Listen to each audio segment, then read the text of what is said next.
오늘 말씀은 요한복음 11장 40절에서 47절 말씀입니다. 성경 봉독하겠습니다. 예수께서 가라사대 내 말이 내가 믿으면 하나님의 영광을 보리라 하지 아니하였느냐 하신대 돌을 옮겨 놓으니 예수께서 눈을 들어 우러러 보시고 가라사대 아버지여 내 말을 들으신 것을 감사하나이다. 항상 내 말을 들으시는 줄을 내가 알았나이다. 그러나 이 말씀 하옵는 것은 둘러선 무리를 위함이니 곧 아버지께서 나를 보내신 것을 저희로 믿게 하려 함이니이다. 이 말씀을 하시고 큰 소리로 나사로야 나오라 부르시니 죽은 자가 수족을 배로 동인 채로 나오는데 그 얼굴은 수건에 쌓였더라. 예수께서 가라사대 풀어놓아 다니게 하라 하시니라. 마리아에게 와서 예수의 하신 일을 본 많은 유대인이 저를 믿었으나 그 중에 어떤 자는 바리새인들에게 가서 예수의 하신 일을 고하니라. 이에 대제사장들과 바리새인들이 공회를 모으고 가로되 이 사람이 많은 표적을 행하니 우리가 어떻게 하겠느냐. 아멘.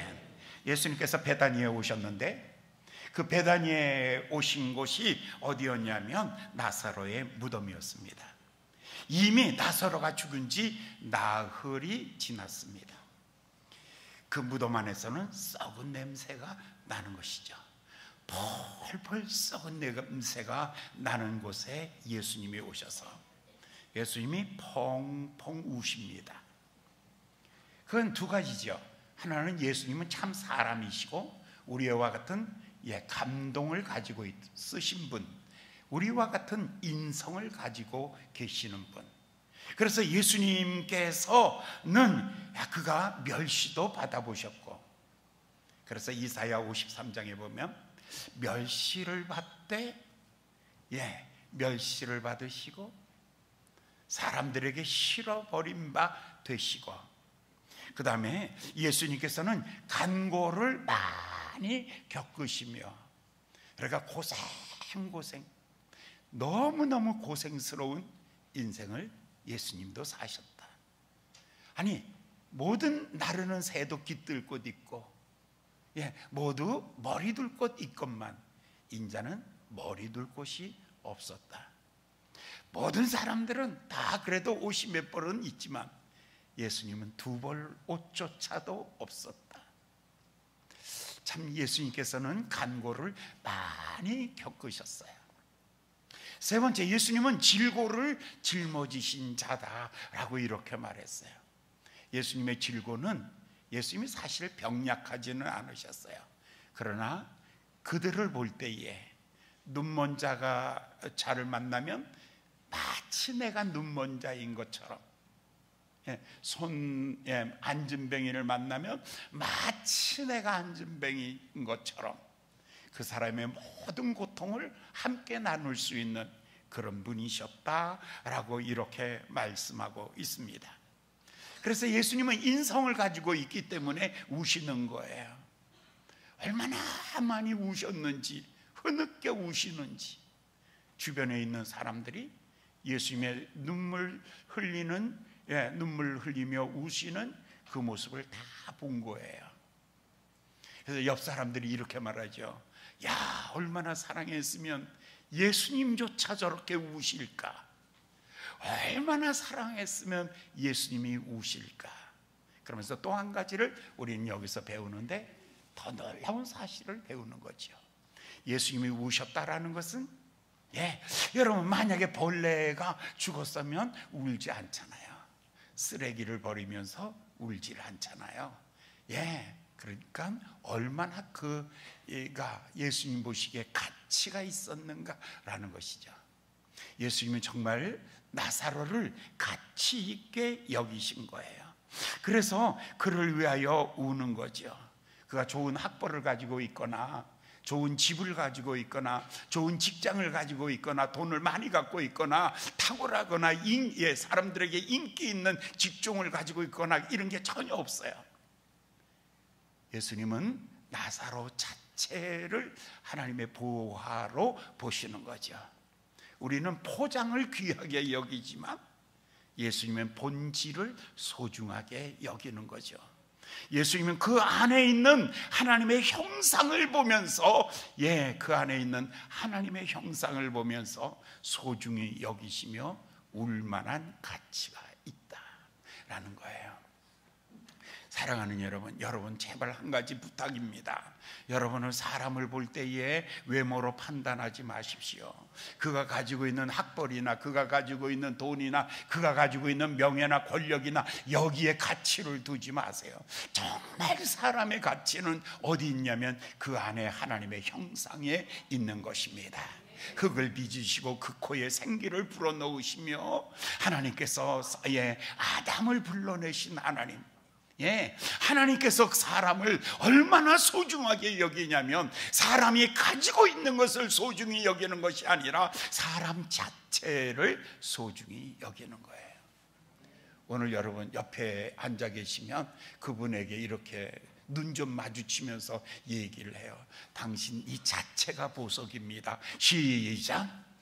당신은 그 자체가 보석입니다. 그냥 사람 쳐다보면 위아래로 훑어보는데 내가 질렸어요. 교인들 넥타이, 와이셔츠, 머리 무슨 여기에 이거 시커먼 거 있는 거 별 한번 따라해 보실래요? 목사님 자체가 보석이에요. 난 그 소리 한 번만 듣고 평생에 한 번 꼭 듣고 싶은 소리. 이 소리는 우리 마누라도 해주지 않는 소리. 환난과 핍박 속에서 하는 마음. 사랑하는 여러분, 옆 사람들이 꼭 그렇게 되기를 바랍니다. 그 자체가 보하고 그 자체가 보석입니다. 당신 그대로의 보석입니다. 그래서 예수님이 가치가 있어서 예수님이 울 만큼 가치가 있는 거예요. 나사로는 특별한 사람 전혀 아닌데 예수님이 울 만큼 가치가 있었어요. 예수님이 우시고 난 다음에 예수님이 이렇게 말했죠. 돌을 옮겨 놓으라. 오늘 예수님 명령 3가지를 볼 거예요. 첫 번째 명령은 돌을 옮겨 놓아라. 예수님이 이 사람 보고 싶은 거예요. 그런데 무덤 속에 돌로 막아놨어요. 무덤을요. 그러니까 이 나사로의 시체라도 봐야 되는데 볼 수 없게끔 돌로 명령이 뭐였냐면 놓아라. 두 번째 명령은 죽은 나사로에게 말하기를 나사로야 나오너라. 세 번째 명령은 그가 일어나서 나오는데 얼굴과 수족을 배로 꽁꽁 묶어 놓은 거예요. 그래서 풀어놓아 다니게 하라. 오늘 메시지는 3가지예요. 하나는 하나님 앞에 나아갈 때 돌을 제거해라. 두 번째, 하나님이 내게 주시는 가장 소중한 명령은 뭐냐? 사랑하는 아들아 일어날지어다. 사랑하는 아들아 나오라. 주께서 내 이름을 불러주시는가? 그거보다 더 소중한 메시지가 없어요. 미국은 잘 살을지어다. 저기 이스라엘은 전쟁이 어떻게 아니야. 저기 러시아와 우크라이나가 전쟁하는데 평화가 있을지 아니야. 가장 소중한 메시지가 성경의 메시지가 있다면 주께서 내 이름을 부르시며 나사로야 나오너라 라는 것입니다. 여러분의 평생에 가장 소중한 메시지가 있다면 사랑하는 아들아 사랑하는 딸아 일어나라는 주의 음성입니다. 그 소리 들으시기를 바랍니다. 세 번째는 풀어놓아 다니게 하라. 이 3가지를 오늘 우리가 함께 나누게 될 것입니다. 첫 번째 이야기입니다. 돌을 옮겨 놓으라는 것입니다. 예수님을 만나기 위해서 가장 중요한 것이 있는데 그 안에 가로막고 있는 것이 장애물입니다. 이 장애물을 옮겨 놓아야 됩니다. 우리가 은혜의 보좌 앞에 나가려면, 하나님 앞에 나가려면 그 앞에 가로막혀 있는 것이 있는 거예요. 내가 손이 짧아서 너희를 구원하지 못함이 아니고 내가 귀가 가리워져서 너희의 소리를 듣지 못하는 것이 아니라 너와 나 사이엔 큰 구렁이 있고 너와 나 사이에는 큰 담이 있고 너와 나 사이에는 건너갈 수 없는 큰 강이 흘러가는 것이다. 너와 나는 굉장히 멀다. 그죠? 이 먼 거리, 여러분 아무리 사람이 그런 거예요. 이거 하나만 있으면 미국 있는 것보다 더 먼 거예요. 종이 하나인데도 담 하나가 이런 거예요. 여러분 거리가 멀다고 먼 사람이 아니잖아요. 아니 여기서 지금 저 미국에 있다고 먼 사람이 아니잖아요. 마음이 하나면 하나가 되는 거예요. 그러나 아무리 가까운 사람일지라도 가운데 막힌 담이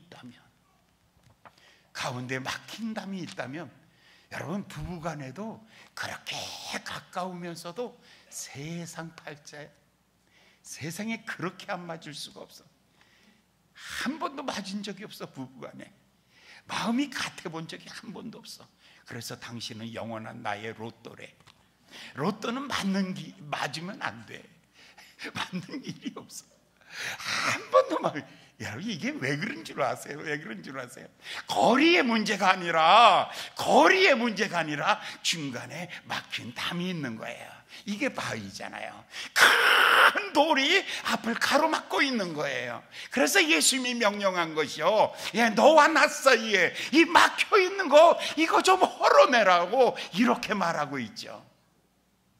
여러분 예수님이 여러분에게 일하는 것을 가장 크게 방해하는 사람이 딴 사람이 아니라니까요. 이걸 돌을 옮기라고 하니까 이 사람이 마르다였는데 잽세게 하는 말이 이거예요. 예수님 이미 죽은 지 나흘이 됐어요. 두 번째, 그리고 썩은 냄새가 나요. 결론이 뭐예요? 그러므로 안 되는 거예요. 왜 생고생 시켜요? 너무 똑똑해요. 그러면서 이러는 거예요. 예수님, 아니 나흘 됐다니까요. 아니 냄새까지 나잖아요. 그런데 왜 생고생 시키는 거예요? 이 돌을 왜 옮겨야 되는 거예요? 이미 끝났단 말이에요. 이미 헛수고 시키지 마세요. 쓸데없는 일을 시키지 마세요. 해봐도 소용없는 일 시키지 마세요. 우리는 왜 거절할까요? 우리는 왜 거절하죠? 이 사람은 예수님이 돌을 옮겨 놓으라 하니까 이렇게 말하는 거예요. 합리적으로 얘기했잖아요. 죽은 지 나흘 되었고 썩은 냄새가 나고. 우리 스타일로 이 말을 하면 어떻게 말을 해야 돼요? 돌을 옮겨 놓아 그러면 예수님이 괜히 생고생 시켜. 그 헛수고예요. 그 헛일이에요. 해봐도 소용없다니까요. 왜 그런 일을 시켜요? 그런 일을 시키지 마세요, 예수님. 우리는 종종 여기에서 그러니까 이 장애물이 돌이 아니라니까요. 장애물이 뭐냐면 이 사람의 생각이에요. 마르다의 생각이 뭐냐면 이미 죽은 지 나흘 되었습니다. 그리고 썩은 냄새 납니다. 이게 장애물이에요. 이 장애물이에요. 여러분의 인생 실패한 이유를 물으면 그건 여러분의 생각 때문이에요. 누가 여러분을 실패하게 만든 거 아니라니까요. 여러분에게 오늘에 있는 이 고통은 여러분 남이 만들어준 게 아니에요. 여러분의 생각이라니까요. 내 생각에는 죽은 지 나흘이 되었고 썩은 냄새가 나나이다. 이거예요. 이게 장애물이라니까요. 예수님이 아무것도 하지 마세요. 나도 아무것도 안 할 거예요. 왜냐하면 이미 나도 나를 포기했으니까요. 대부분의 많은 사람들이 그래요. 왜 예수님의 역사하지 아니하냐면 예수님의 능력 없음이 아니라 내가 그걸 안 믿기 때문에 그래요. 내가 아침이 되었다는 것을 알면 자리에서 일어나는데 그 마음에 어두움이 그를 덮고 있기 때문에 나는 아직도 밤이에요. 낮에는 아직도 깜깜한 거예요. 나는 일어날 필요가 없는 거예요. 이거 자기 절망, 자기 포기예요. 남이 여러분 버리지 않아요. 여러분이 여러분 버렸을 뿐이에요. 남이 나를 가난하게 만든 거 아니에요. 내가 나를 가난하게 만들었을 뿐이에요.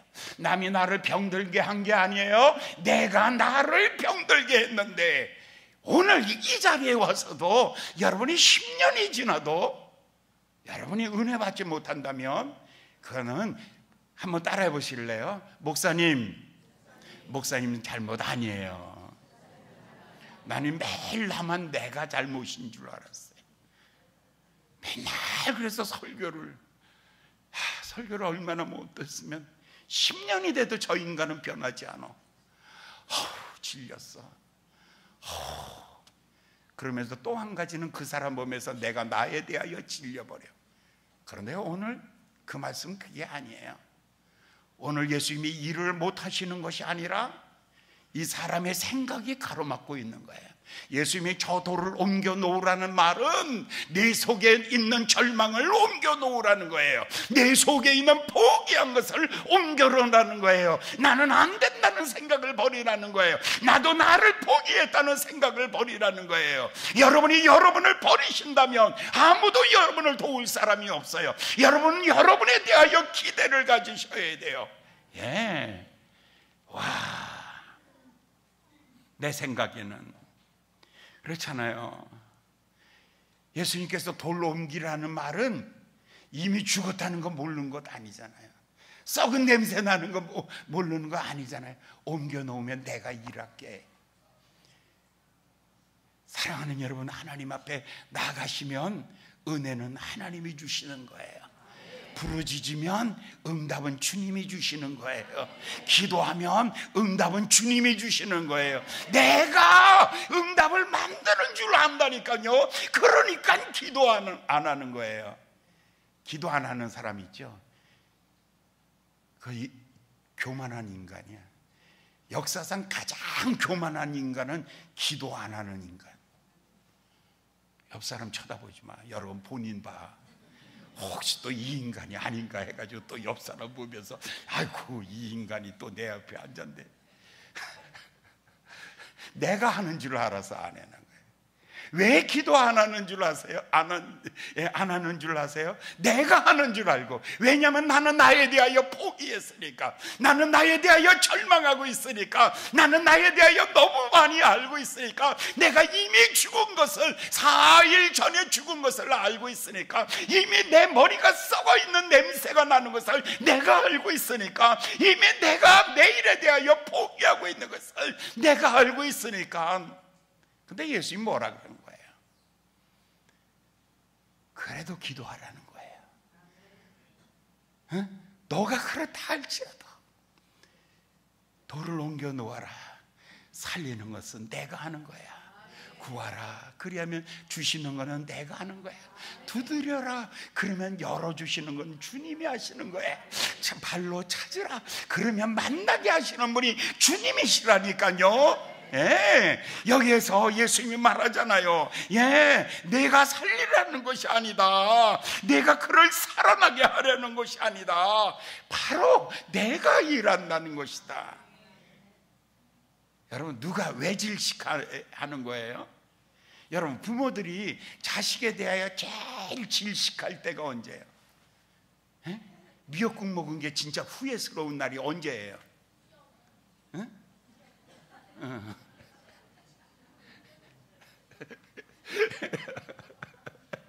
부모가 자식을 보면서 정말 속상한 날이 언제냐면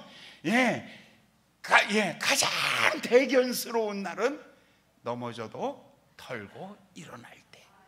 그래, 그거야. 다시 한번 해볼래? 그거야. 그런데 절망할 때 쉽게 포기하는 거. 안 돼, 안 돼, 안 돼. 그 옛날 우리 아파트 6층에 사는 애들. 나는 그런 교인 만날까 봐 두려운 거야. 기도하셔야죠. 그러면 목사님 제발 그런 얘기 하지 마세요. 이 사람은요 아예 안 할 거니까. 제발 사랑하는 여러분, 예수님이 명령하십니다. 뭐라고 말씀하십니까? 이 돌을 옮겨 놓으라. 여러분, 돌을 옮기는 거 순종이잖아요. 그죠? 예, 내가 거절하면 그거는 뭐가 되냐면 장애물이 돼요. 내가 거절하는 그것이 나의 장애물이에요. 내 인생의 앞길을 막아요. 그러나 내가 그것을 옮기려고 순종하면 그게 디딤돌이에요. 그게 디딤돌이라니까요. 예수님이 이렇게 그것을 보시면서 예수님이 41절에 돌을 옮겨 놓으니 장애물을 옮겨 놓았어요. 다 옮겨 놓을 때에 예수님이 어떤 마음을 갖냐면 내가 희망을 갖듯이 너도 희망을 갖는 거야. 이 이야기예요. 요한복음 17장 21절에 보면 아버지께서 내 안에 계하시고 내가 아버지 안에 있는 것 같이 저희도 우리 안에 거하게 하시옵소서. 이거는 일체의 비결이거든요. 하나님과 하나 되는 비결. 예수님이 이렇게 말해요. 내가 아버지 안에 거하는 것처럼, 아버지가 내 안에 거하는 것처럼 저도 우리 가운데 거하게 하시옵소서. 다른 말로 말하면 우리의 식구 되게 하여 주시옵소서. 예수님의 거룩한 가족이 되는 비결, 예수님의 가장 아름다운 가족이 되는 비결은 뭐냐면 돌을 옮겨 놓는 거예요. 여러분 40절에서 예수님께서 39절에서 돌을 옮겨 놓으라 라고 이렇게 말해요. 그랬더니 그가 말하기를 사흘이 되었고 썩은 냄새가 나나이다. 그때 예수님 말하기를 믿으면 영광을 보는 거야. 너는 너를 믿으라는 게 아니야. 나를 믿는 거야.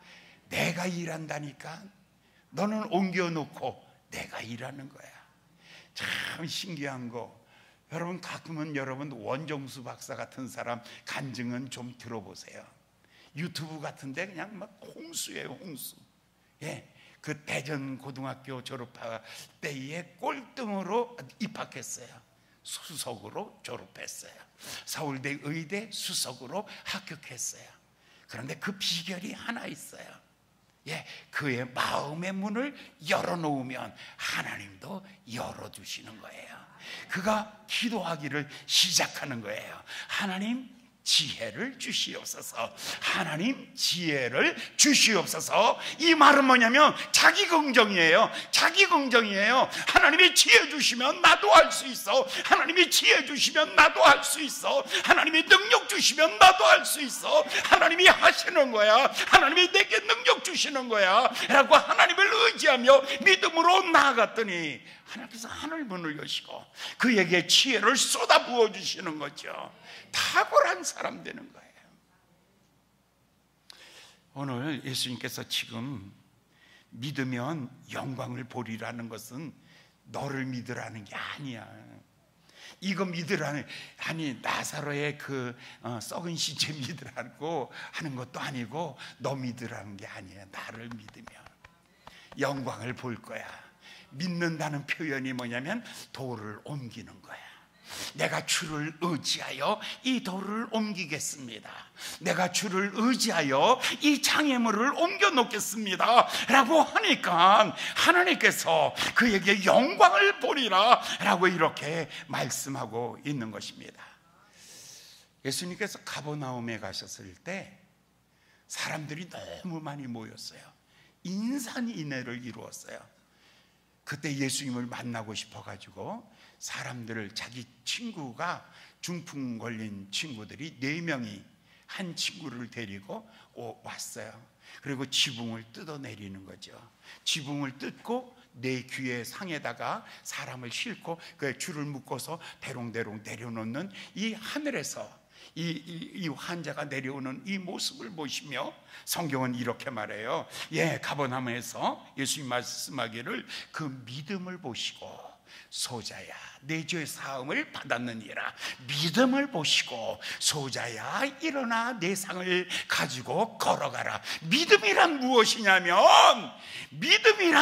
무엇이냐면 그분이 일할 거를 믿고, 주님은 전능하신 분이니까, 주님은 우리를 사랑하시는 분이니까 하나님은 일하실 거야. 그것을 믿고 장애물을 제거하는 것이죠. 이렇게 다 옮겨 놓으니까 순종은, 순종하면 말하는 사람과 하나 되는 거예요.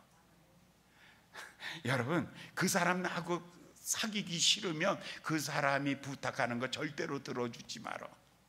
순종이란 뭐냐면 자식이 부모의 말에 순종하는 것은 다른 뜻이 아니에요. 나는 내게 말하는 아버지와 어머니와 일체입니다.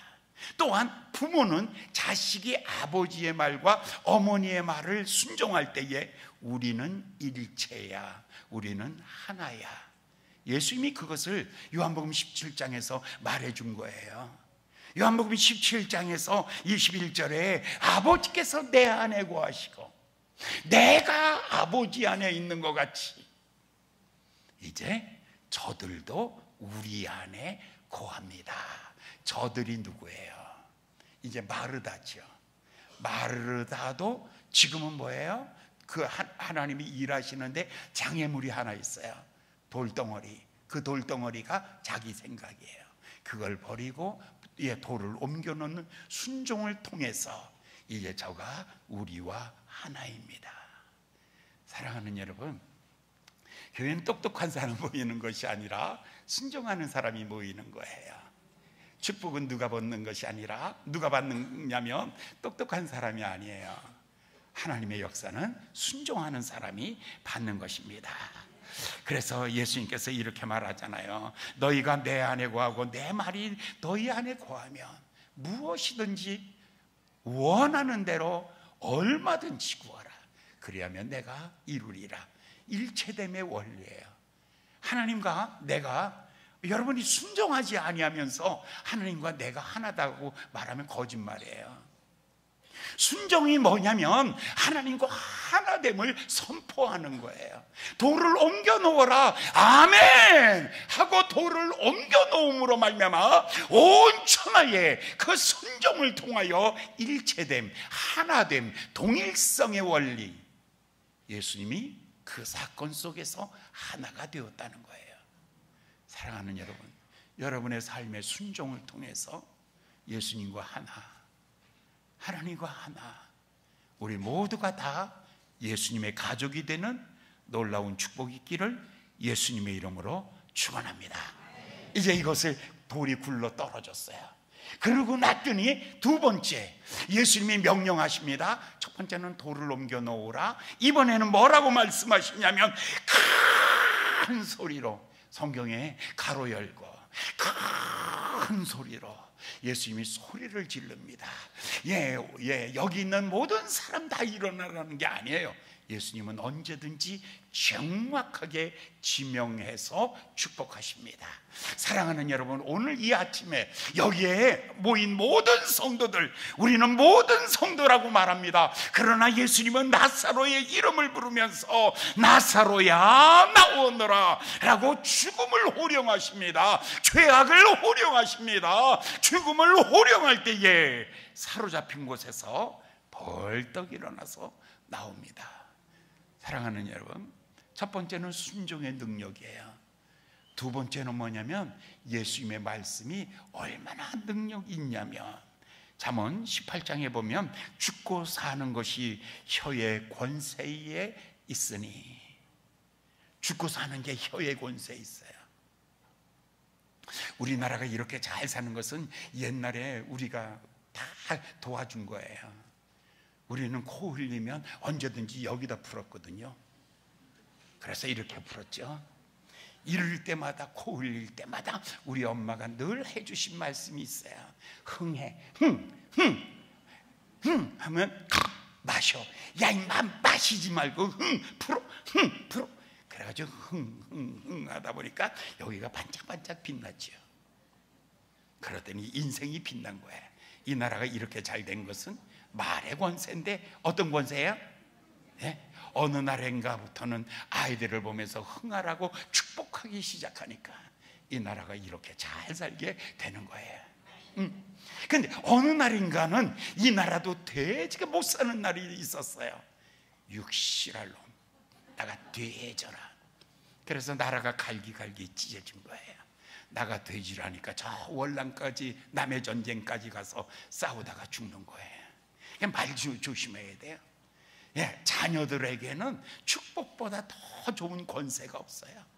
오늘 여러분, 예수님께서 나사로를 죽은, 정말 예수님 믿음 좋아요. 아니, 시체 보고 명령할 수 있는 사람이 있다면, 절망이 없는 분이 예수님, 포기가 없는 분이 예수님, 실망이 없는 분이 예수님, 끈질긴 분이 예수님, 예수님보다 뛰어난 분이 없어요. 예수님은 믿음이 얼마나 좋은지, 죽은 나사로, 나흘 된 나사로, 썩은 냄새가 나는 나사로를 향하여 일어나 나오너라 라고 이렇게 불러내십니다. 그렇다면 왜 포기하십니까? 그렇다면 왜 절망하십니까? 그렇다면 왜 여러분들은 포기하고 안 된다고 말하고 계십니까? 오늘 이 시간부터 여러분의 입에 권세가 있기를 예수님의 이름으로 축원합니다. 와, 사랑하는 여러분, 어느 날 에스겔을 데리고 높은 골짜기로 올라갔어요. 골짜기에서 하나님이 이렇게 말하죠. 에스겔아, 이 골짜기가 보이니? 네, 보입니다. 이 골짜기는 어떻게 되어 있니? 마른 뼈들이, 하얀 마른 뼈들이 이렇게 많이 있습니다. 그때 예수님 말하기를, 이 뼈들이 능히 살겠느냐? 라고 물으셨어요. 그때 에스겔이 이렇게 말했죠. 살런지 죽을런지는 나는 모릅니다. 그러나 이게 살런지 죽을런지 아시는 분이 하나님이십니다. 여러분의 인생을, 여러분의 내일을 아무도 아는 사람 없습니다. 아시는 분은 오직 하나님 한 분이십니다. 그러면 너가 이렇게 말할래? 이 뼈들을 향하여 이렇게 말해라. 뼈들아, 골짜기에 있는 뼈들아, 모여들지어다, 모여들지어다.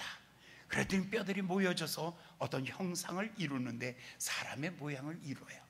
두 번째 다시 하나님이 말해요. 이 뼈들을 향하여 말해라. 여호와의 신이여, 이 뼈들에게, 마른 뼈들에게 들어갈지어다 라고 선포해라. 그렇게 선포했더니 마른 뼈 속에, 마른 뼈 속에 여호와의 생기가 들어갔는데, 그들이 척척척 들어가더니 다 일어나서 섰는데 하늘의 군대가 되었더라. 이게 환상이에요. 이게 민족을 바라보는 절망의 날에, 이미 나라가 무너진 지 5년이 지났어요. 그발 강가에 절망하고 있는 에스겔에게 하나님이 보여주시는 민족의 환상이라는 꿈이었어요. 여러분의 그 꿈대로 하나님이 부어주시는 거예요. 여러분은 어떤 꿈을 꾸고 계십니까? 여러분은 어떤 꿈 꾸세요? 여러분 자신에 대하여 주여, 주께서 내가 있는데 주께서 나보고 서라고 말씀하시네요. 내가 자리에서 섰어요. 그때 주께서 나에게 말씀하지요. 온 천하를 향하여 말씀을 선포할지어다. 아멘. 선포를 시작하죠. 그랬더니 온 천하 수많은 영혼들이 살아 돌아오리라. 아멘. 이런 환상을 보셔야죠. 이런 꿈을 꾸셔야죠. 이런 꿈을 꾸시는 거예요. 예수님은 말씀하십니다. 나사로야 나오너라 라고 부르실 때에, 아브라함을 갈대 우르에서 불러내실 때에 그는 열국의 아버지가 되며, 루스 들판에서 야곱의 이름을 부르실 때에 그는 이스라엘 승리자가 되며, 애굽에 있는 이스라엘을 부르실 때에 그들은 거룩한 하나님의 나라, 하나님의 민족이 되며, 나사로의 이름을 부를 때에 죽은 나사로가 살아나며, 베드로의 이름을 부를 때에 사람 낚는 어부가 되며 천국 열쇠를 가진 하나님의 사람이 되는 것입니다. 사랑하는 여러분, 여러분을 어떻게 부르십니까? 사랑하는 여러분, 사람을 볼 때에 꿈을 가지고 보는 것과 절망하면서 보는 건 달라요. 벌써 사람 보면 싸늘해져요. 사람 보면요, 포기하고, 사람을 보면 아유, 저 인간 또 살았네. 아유, 저 인간 오늘 또 숨쉬네 아침에. 아유, 점심때 되면 밥 달라 그러겠지 저 인간. 정말 골치 아픈다. 사랑하는 여러분, 지금 예수님께서는 죽은 나사로를 보면서 나사로야 일어나라, 나사로야 나오라 라고 이렇게 선포하십니다. 여러분, 이렇게 선포할 수 있는 여러분 되시기를 예수님의 이름으로 축원합니다. 아멘. 여러분, 세상 열방을 향하여 선포할 수 있는 하나님의 사람들, 이렇게 말해야 돼요. 너는 세계 모든 민족 위에 뛰어난 민족이 될지어다. 너는 32,000가지의 모든 하나님의 말씀을 성취할지어다. 내가 성읍에서도 들에서도 내 몸의 소생도 내 산업도 내 직장도 내 일터도 복을 받을지어다. 내 광주리도 떡반죽거리도 내 식탁도 내 내실과 내 침실에 있는 모든 가족들이 다 복을 받을지어다. 너는 아침에 벌떡 일어날지어다. 출근길이 가벼울지어다. 퇴근길은 오히려 행복에 젖어 있을지어다. 내 대적과 내 장애물과 내 앞길을 가로막고 있는 모든 어둠의 세력은 한 길로 왔다 7길로 물러갈지어다. 예. 내 자손은 거룩한 성민이 되며 내 머리가 되며 나누어주는 자가 되며 그리스도의 향기가 되며 그리스도의 편지가 될지어다. 좌로나 우로나 치우침이 없는 걸음으로 비전을 이루어가는 비전놀이가 될지어다. 아멘. 마지막으로 제일 중요한 거, 2024년은 11조 10배를 할지어다. 이게 이 정도 가지고는 10배인데, 10배면 여러분 볼륨을 적어도 한 10 정도 올려봐. 볼륨을 좀 최대치로 좀 키워봐. 최대치로 볼륨 키우는 거예요. 올해는 11조를 10배를 할지어다. 아멘, 아멘, 아멘. 아니, 여러분, 나사로의 무덤 앞에서도, 무덤에서 썩은 냄새가 나는 나사로를 향하여 일어날지어다, 나올지어다 라고 말씀하시는 그 주님, 사랑하는 여러분을 향해서도 얼마든지 말씀하시는 줄 믿습니다. 내 생에 포기는 없습니다. 내 생에 절망은 없습니다. 내 생에는 후회도 없습니다. 내 생에는 날마다의 행복입니다. 아멘.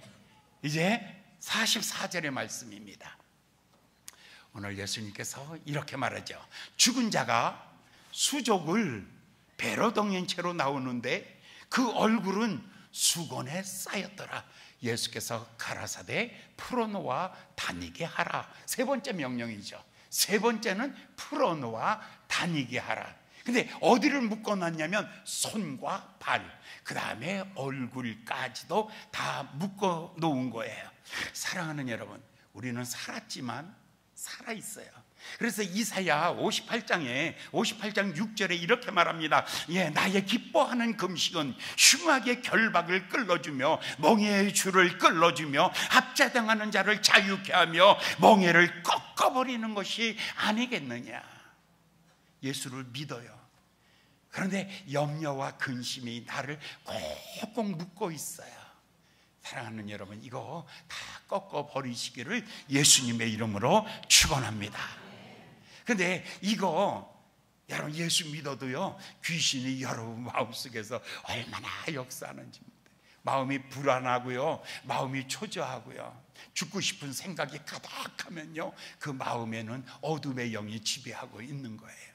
그래서 마태복음 12장 28절에 예수님께서 이렇게 말해요. 내가 성령의 권능을 힘입어 귀신을 쫓아내며 너희 마음속에 하나님 나라가 이루어지리라. 그러니까 첫 번째는 뭐냐면 내 속에 있는 모든 어둠의 영들, 절망의 영들, 사탄의 영들이에요. 낙심하게 하고 포기하게 하고 좌절하게 하는 이 모든 어둠의 영들을 향해서 7길로 떠나갈지어다. 강한 자를 결박하지 아니하면 절대로 여러분의 마음속에 천국이 이루어지지 아니하는 거예요. 그러니까 여러분 마음속에 강한 자를 결박해버리는 거죠. 사탄이 내 마음속에 준 것 중에 가장 강력하게 준 게 있어요. 그게 여러 가지가 있는데 그 중에 하나는 율법이에요. 율법이 나를 꼭 사로잡고 있는 거죠. 그래서 갈라디아서 4장 8절에 보면 그때에 하나님을 알지 못하여 하나님 아닌 것에 종노릇 하였다. 여러분, 율법을 지키는 것이 하나님이 아니라니까요. 하나님과 율법은 다른 거예요. 우리는 종종 법이 많아요. 법이 많을수록 훌륭한 크리스찬이 아니에요. 훌륭한 크리스찬은요 아주 자유로워요. 하나님이 내 안에 계시기 때문에 절대로 미워하거나 싸우지 않지요. 분쟁하지 않지요. 하나님이 언제든지 내 안에 계시는데 과연 그런데 율법이 나를 지배하고 있죠. 안식일을 지켜야 된다. 뭐를 해야 된다. 뭐 해야 된다. 613가지 조문을 지키죠.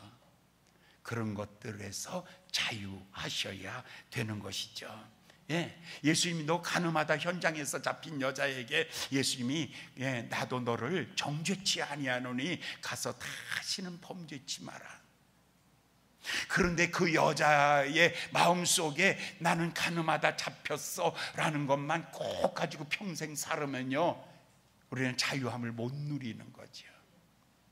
예수님께서 나를 위하여 십자가에 달려 죽으셨으니까, 그리고 그 죄를 다 씻어주셨으니까, 다 용서해 주셨으니까, 하나님의 은혜로 씻어주셨으니까 이제는 죄와 사망에서 완전히 자유하여지는 여러분 되시기를 예수님의 이름으로 축원합니다. 로마서 8장 1절에 그리스도 예수 안에 있는 자에게는 결코 정죄함이 없습니다. 이는 그리스도 예수 안에 있는 생명의 성령의 법이 죄와 사망의 법에서 너를 해방하였느니라. 그러니까 첫 번째 사탄의 지배예요. 두 번째는 율법이 나를 묶어놔요.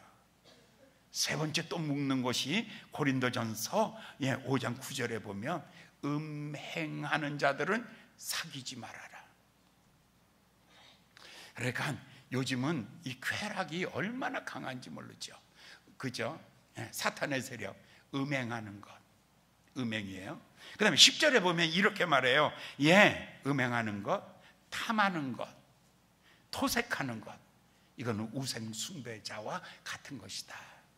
우상숭배가, 그러니까 어떤 사람은 하나님보다 여자를 너무 사랑하는 거야.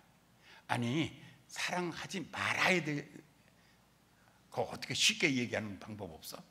누가 경험자가 좀 얘기 좀 해봐.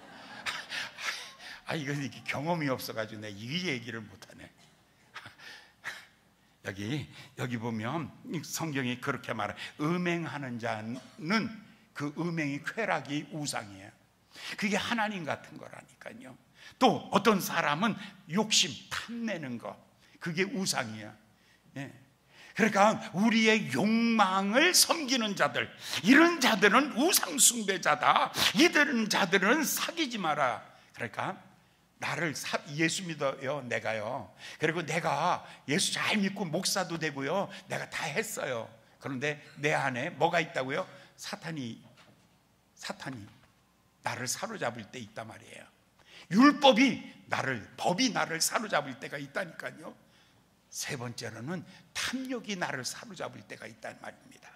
네 번째에 조심해야 될 것은 고린도전서 1장에 보면 이렇게 말해요. 나는 아볼로파다, 나는 바울파다, 아볼로파다, 나는 게바다, 나는 그리스도다. 교회 안에 파볼로 이렇게 사람들을 찢어놓는 거죠. 그래서 바울은 13절에 이렇게 말해요. 바울이 말하기를 내가 너희를 위하여 십자가에 달렸느냐, 너희가 나의 이름으로 침례를 받았느냐, 너희가 내 이름으로 용서를 받았느냐, 천국을 얻었느냐. 아니잖아요. 바울의 이름으로 구원받은 사람 없잖아요. 바울의 이름으로 우리가 침례받은 사람 없잖아요. 바울의 이름으로 죄사함 받은 사람이 없잖아요. 그런데 왜 바울파예요? 우리는 그리스도 예수의 사람이 되어야 되는 것입니다. 아멘. 여기 보면 누가 나를 이렇게 사로잡고 있는 거예요. 첫 번째는 귀신이 나를 사로잡고 있어요. 두 번째, 어떤 사람은 완고해요. 이거는 뭐냐면 성경을 읽으면서도 완고해. 이 사람 뭐냐면 율법이 그를 사로잡고 있는 거예요. 세 번째, 어떤 사람은 은혜 받았는데도 굉장히 완고해요. 너무 돈을 좋아하고, 너무너무 돈을 좋아하고 여자를 좋아해. 그 다음 마지막으로는 어떤 사람은 사람에게 지배를 당하는 거예요. 이런 거에 지배를 당하게 되면 어떻게 되냐면 얼굴이 달라요. 이 넷 중에 하나가 있으면 옆 사람을 이제 쳐다보면서 넷 중에 하나를 잡아내는 거야. 이 사람 첫째, 귀신이 역사하고 있는가? 이 사람 마음속에는 율법이 역사하고 있는가? 세 번째, 이 사람은 탐심이 역사하고 있는가? 네 번째, 이 사람은 사람에게 지배를 받고 있는가? 요 네 가지. 옆 사람 얼굴 한번 보세요. 근데 가인의 얼굴을 보니까, 창세기에 보니까 4장 6절에 보면 가인의 얼굴을 볼 때 하나님의 얼굴을 너무 뚫어지게 봤어. 그래서 가인에게 이렇게 말하죠. 내가 분냄은 어찌미뇨? 내 얼굴이 안색이 변한 것은 어쩌미뇨? 하나님이 그 얼굴이 바뀌어졌어요. 왜? 마음속에 탐심이 들어오고 욕심이 가득하고 미움이 가득한 거예요. 죽이고 싶은 생각이 사탄이 지배하고 있는 거예요. 욕망이 지배하고 있는 거예요. 그러니까 얼굴에 딱 그렇게 나타나요. 그러니까 여자들은 대부분 남자 뭐 보고 알아요? 벌써 얼굴만 시커먼 여자들 다 알아. 남자들 다 털려. 금방 털려. 남자들 안 그런 척하고 뭐 집에 들어올 때 다 아주 그냥 난리지. 여자들 한 방에 여자들은요 눈썰미만 있는 게 아니야. 영감까지 있어. 여자들은 영감까지 있어서 한 방에 다 알아봐. 금방 알아봐. 그런데 여러분, 적어도 이 네 가지가 끼어 있으면, 이 네 가지가 있으면, 첫 번째, 마음에 사탄의 영이, 미움의 영이, 사탄의 영, 미움의 영이. 두 번째, 율법, 전통 막 이런 게 꽉 해서 나를 사로잡고 있고, 세 번째, 탐심, 더 가져야겠다는 욕망. 네 번째는 사람. 이 네 가지가 나를 지배하고 있으면 그 얼굴이 어떻게 되냐면 가인의 얼굴처럼, 예수님이 말하기를 내 얼굴이 분내면 어쩜이며 내 얼굴에 화가 있으면 어쩜이며 내 얼굴에 살기가 있으면 어찌미뇨 내 얼굴에 도끼가 있으면 어찌미뇨. 왜 내 얼굴이 천사의 얼굴이 안 되느냐? 근데 스데반의 얼굴을 보세요. 사도행전 6장에 보면 스데반이 하늘을 우러러 보았더니 그 얼굴이 어떻게 됐어요? 천사의 얼굴이었어요. 사람들이 다 보기를 천사의 얼굴로 보았다라고 그래요. 사랑하는 여러분, 이게 카인의 얼굴은 넷 중에 하나가 끼어 있으면 카인의 얼굴이야. 넷, 귀신, 율법, 그 다음에 탐심, 그 다음에 사람에 집착하는 것. 이게 네 개가 우리 마음속에 딱 들어와 있으면요, 그 사람은 얼굴이 가인의 얼굴이 돼요. 분노하게 되고 굳어 있게 되고 경색되어 있어요. 이거는 언제든지 부러져요. 누가 건드리기만 하면 쌍소리가 그냥 튀어나와. 누가 뭐라고 하기만 하면 그냥 눈에서 도끼가 탁 막 나와. 막 도끼가 막 날라오고 그냥 칼이 막 날라다니고 난리가. 누가 뭐라 그러면 입에서 그냥 막 폭탄이 막 떨어져. 생폭탄. 이게 위험한 거예요. 살아도 이렇게 하려고 살려놓은 게 아니잖아. 풀어놓아 다니게 하라는 말은요, 이것 아니라니까요. 여러분의 마음속에 하나님의 나라가 이루어지기를 원합니다. 그래서 천사의 얼굴이 되며, 그리고 두 손으로 봉사하며, 그리고 힘있게 걸어가는 하나님의 사람이 될 때에 믿는 자들에게 이런 표정이 따르니 내 이름으로 귀신을 쫓아내며 뱀을 집으며 무슨 독을 마실지라도 해를 받지 아니하며 병든 자에게 손을 얹은 즉 나으리라. 제자들이 나가 두루다니며 주의 말씀을 전파할세 주께서 함께 역사하사 그 따르는 표정으로 말씀을 확실하게 증거하셨느니라 라고 말하고 있는 거예요. 사랑하는 여러분, 이제 우리가 활기 있게 나가서 다니기 위해서 풀어놓아야 돼요. 예, 사탄에게 매여 있는 데서 풀어놔야 돼요. 예, 그 사탄이 제일 많이 강력하게 사로잡고 있는 것이 뭐냐면 미움이라는 거예요. 미움의 영. 예, 거기에서 풀려야 돼요. 그 다음에 율법이라는 것에서 풀려야 되고요. 세 번째, 욕망, 욕심이라는 것에서 풀려야 되고, 사람에 대하여 풀려야 되고, 이렇게만 하면 여러분들이 두루 다니며 복음을 전할 때 따르는 표적이 함께 역사하사 여러분 하나님의 사람이라는 것을 증명하고도 남음이 있을 줄 믿습니다. 나사로를 살리신 주님이 오늘 아침 여러분을 다 살릴 줄 믿습니다. 기도하시겠습니다. 자비로우신 귀하신 아버지 하나님, 오늘 아침 우리 몸된 제단에 불러주시고 주의 말씀 함께 나누며 아버지 하나님의 주님 앞에 나갈 수 있도록 은혜 주심을 감사합니다. 아버지여, 나사로를 살리신 주님, 그에게 말씀하시기를 일어나 걸으라고 말씀하시며 풀어놓아 다니게 하라고 말씀하신 주님, 오늘 그들이 자유하며 세상에 나가 그리스도의 표적을 보일 수 있는 능력 있는 하나님의 사람들이 될 수 있도록 우리 하나님 축복하여 주시옵소서. 예수님의 이름으로 간절히 기도하였나이다. 아멘.